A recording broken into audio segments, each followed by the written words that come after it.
Disability certificate অর্থাৎ প্রতিবন্ধী certificate বা হ্যান্ডিক্যাপ সার্টিফিকেট অনলাইনে কীভাবে অ্যাপ্লিকেশন করবেন আজকের আমি এই ভিডিওতে স্টেপ বাই স্টেপ দেখিয়ে দেবো।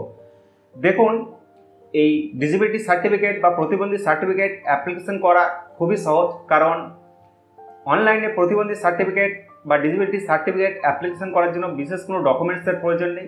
মাত্র 2-4টে ডকুমেন্টস হলে আপনি ঘরে থাকা মোবাইল বা কম্পিউটার দিয়ে খুব সহজেই কিন্তু করে নিতে পারবেন। তো আজকের আমি এই ভিডিওতে বেশি কথা বাড়াবো না, চলে যাবো একদম কম্পিউটার স্ক্রিনে। তবে কম্পিউটার স্ক্রিনে যাওয়ার আগে প্রতিবারের মতো আপনাদের আমি একটাই রিকোয়েস্ট করবো, চ্যানেলে যদি আপনি নতুন মেম্বার হয়ে থাকেন তাহলে অবশ্যই চ্যানেলটাকে সাবস্ক্রাইব করতে বলবেন না। তো চলুন ভিডিও শুরু করা যাক। সর্বপ্রথম আপনারা মোবাইলে বা কম্পিউটারে যে কোনো একটি ব্রাউজারকে ওপেন করবেন এবং গুগল সার্চ বারে লিখবেন হ্যান্ডিক্যাপ সার্টিফিকেট। হ্যান্ডিক্যাপ সার্টিফিকেট লিখে সার্চ করবেন। সার্চ করার পর দেখবেন সর্বপ্রথম যে লিঙ্কটি আমাদের সামনে আসবে, certificate for specially able person, এই যে অপশানটি দেখতে পাচ্ছেন এই অপশানে ক্লিক করবেন। এই অপশানে ক্লিক করতে আপনার সামনে এই ধরনের ইন্টারফেস ওপেন হবে। তো এখানে দেখুন certificate for specially able person, একটু নিচের দিকে চলে আসবেন। নিচের দিকে আসার পর দেখবেন বিভিন্ন অপশান এখানে দেখতে পাবেন। এখান থেকে আপনাকে যেটি করতে হবে অ্যাপ্লাই ডিসেবিলিটি সার্টিফিকেট, এই অপশানে আপনাকে ক্লিক করতে হবে। এই অপশানে ক্লিক করার পর আপনাকে যে কোনো একটি মোবাইল নাম্বার দিয়ে গেট ওটিপি এই অপশানে ক্লিক করতে হবে। গেট ওটিপি অপশানে ক্লিক করতে আপনার মোবাইল একটি ওটিপি রিসিভ হবে। সেই ওটিপি বসিয়ে আপনাকে সাবমিট ওটিপি এই অপশানে ক্লিক করতে হবে।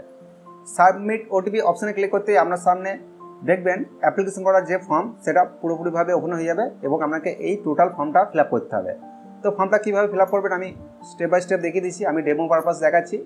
তো অ্যাপ্লিকেন্টের ফার্স্ট নেম এখানে আপনাকে লিখে দিতে হবে। অ্যাপ্লিকেন্টের মিডল নেম থাকলে দেবেন, অ্যাপ্লিকেন্টের লাস্ট নেম বা সার নেম যদি থেকে থাকে সেটা দেবেন। তারপর অ্যাপ্লিকেন্টের ফাদার নেম, অ্যাপ্লিকেন্টের মায়ের নাম এবং অ্যাপ্লিকেন্টের ডেট অফ বার্থ এই ক্যালেন্ডার থেকে আপনাকে চুজ করে নিতে হবে। এখানে দেখুন অটোমেটিক এজটা সিলেক্ট হয়ে যাবে। এরপর আপনার যে জেন্ডার হবে, মেল ফিমেল ট্রান্সজেন্ডার যেটি হবে আপনি সিলেক্ট করবেন। মোবাইল নম্বর অটোমেটিক থাকবে, ইমেল আইডি থাকলে দেবেন, নাহলে ছেড়ে দেবেন।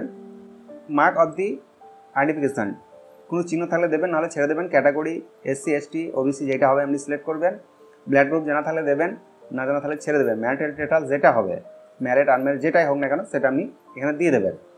দেওয়ার পর দেখুন রিলেশন উইথ PWD, এখানে আপনার কে অ্যাপ্লিকেশন করছে, বাবা মা যে অ্যাপ্লিকেশন করছে তার নামটা দেবেন। দেওয়ার পর ফোন নাম্বার থাকলে দেবেন, নাহলে ছেড়ে দেবেন। এখানে আপনাকে একটি ফটো আপলোড করতে হবে। তো পাসপোর্ট সাইজে ফটো আপনাকে আপলোড করে দিতে হবে। তো আমি ফটোটা আপলোড করে দিচ্ছি। ফটো আপলোড করা হয়ে গেলে নিচের দিকে আসুন, নিচের দিকে দেখবেন নিচের দিকে আপনাকে পুরো অ্যাড্রেস ফিল করতে হবে। আপনার যে অ্যাড্রেস হবে সেই অ্যাড্রেসটা এখানে ভালোভাবে দেখে ফিল করবে। ফিল করার পর এখানে আপনাকে একটি ডকুমেন্টস দিতে হবে অ্যাড্রেস প্রুফ হিসাবে। তো দেখুন এখানে বিভিন্ন অপশান পেয়ে যাবেন ডকুমেন্টস দেওয়ার জন্য। তো আধার কার্ড সিলেক্ট করবেন, আপনার ক্ষেত্রে যেটি হবে সেটা দেবেন। আপনার যদি অ্যাড্রেস সেম হয়ে থাকে তাহলে এই অপশানে ক্লিক করে দেবেন, একটু লোডিং হতে সময় নেবে। তো লোডিং হয়ে গেলে একটু নিচের দিকে চলে আসবেন। নিচের দিকে এসে এখানে আপনাকে হাইয়েস্ট কোয়ালিফিকেশান সিলেক্ট করতে হবে। আপনার ক্ষেত্রে যেটি হবে আপনি সিলেক্ট করবেন এবং সার্টিফিকেট থাকলে দেবেন, নাহলে ছেড়ে দেবেন। এরপর আপনাকে যেটি করতে হবে এই যে নেক্সট অপশানটিকে দেখতে পাচ্ছেন, এই নেক্সট অপশানে ক্লিক করবেন। একবার ভালোভাবে দেখে নেবেন, দিয়ে নেক্সট এই অপশানে ক্লিক করবেন।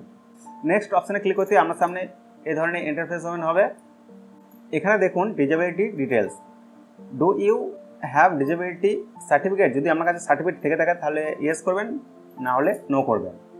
তো যেহেতু আমাদের কাছে সার্টিফিকেট নেই সেই জন্য অ্যাপ্লিকেশন করছি, তাই আমরা এটাকে নো করে দেবো। ডিসেবিলিটি টাইপ এই অপশানটা আপনাকে ভালোভাবে ফিল করতে হবে, না হলে পরবর্তীতে যে কাস্টমারের জন্য আপনি অ্যাপ্লাই করে দিচ্ছেন সেই কাস্টমার কিন্তু সমস্যায় পড়বে। তো এটা ভালোভাবে দেখে বুঝে আপনাকে এখান থেকে সিলেক্ট করতে হবে। আপনার ক্ষেত্রে যেটি হবে, আমি নির্দিষ্ট কোনো মার্ক করছি না। তো সিলেক্ট করবেন, সিলেক্ট করার পর এইখানে যেটা হবে আপনি সেটা সিলেক্ট করে নেবেন। এখানে দেখুন ডিসেবিলিটি পিরিয়ড, আপনার ক্ষেত্রে যেটি হবে যদি জন্মসূত্রে হয়ে থাকে তাহলে এখানে ক্লিক করবেন, যদি না হয়ে থাকে তাহলে এটাতে ক্লিক করবেন। নিচেটাতে ক্লিক করলে আপনাকে কী কারণে হয়েছে, কোন সালে হয়েছে সেটা আপনাকে এখান থেকে সিলেক্ট করতে হবে। আর জন্মসূত্রে যদি হয়ে থাকে তাহলে আপনাকে কোনো কিছু সিলেক্ট করার দরকার নেই। পেনশন কার্ড নাম্বার থাকলে দেবেন, না হলে ডিসেবিলিটি ডিউ টু আপনার ক্ষেত্রে যেটি হবে সেটা আপনি এই ড্রপডাউন থেকে সিলেক্ট করে নেবেন। এখানে কোন হসপিটালে আপনার এই ডিসেবিলিটি দেখাশোনা চলছে বা চিকিৎসা চলছে সেটা এখান থেকে আপনি সিলেক্ট করে নেবেন, পেয়ে যাবেন। এরপর নেক্সট করবেন। নেক্সট করার পর দেখুন এমপ্লয়ার ডিটেলস, এখানে দেখুন employer of your self, say employed R unemployed যেটা হবে আপনি দেবেন। এরপর দেখুন কি কাজ করে, হাউসওয়াইফ, এগ্রিকালচার যেটি হবে আপনার ক্ষেত্রে সেটি সিলেক্ট করে দেবেন এখান থেকে। এরপর আপনার বিপিএল না এপিএল ক্যাটাগরি করছেন সেটা দিয়ে দেবেন। যদি বিপিএল হয় তাহলে বিপিএল সিলেক্ট করবেন, আর যদি এপিএল হয় এপিএল সিলেক্ট করবেন। এরপর দেখুন পার্সোনাল ইনকাম যেটা হবে এখানে সিলেক্ট করবেন, তারপর ফ্যামিলি ইনকাম যেটি সেটি সিলেক্ট করবেন এবং নেক্সট এই অপশানে ক্লিক করবেন। নেক্সট অপশানে ক্লিক করতেই আপনাকে আইডেন্টি ডিটেলস ফিল করতে হবে। তো এখান থেকে আপনাকে একটি ডকুমেন্টস আপলোড করতে হবে, সেটি আধার কার্ড দিয়ে দেবেন এবং আধার কার্ডের যে ছবি সেটা স্ক্যান করে রেখেছেন সেটা দিয়ে দেবেন। দেওয়ার পর এখানে দেখুন আধার নম্বর যেটি আপনি ডকুমেন্টস দিলেন সেই নম্বরটা দেবেন এবং এখানে টিকমার্ক দেবেন, এই কারণেই যে আমার যে আধার ডিটেলস সেটা আমি গভর্নমেন্টের সঙ্গে শেয়ার করতে চাইছি। এবং same to same capture feel করে প্রসিড এই অপশানে ক্লিক করে দেবেন। প্রসিড এই অপশানে ক্লিক করতে অ্যাপ্লিকেশান সাবমিট সাকসেসফুলি এই মেসেজটা পেয়ে যাবেন।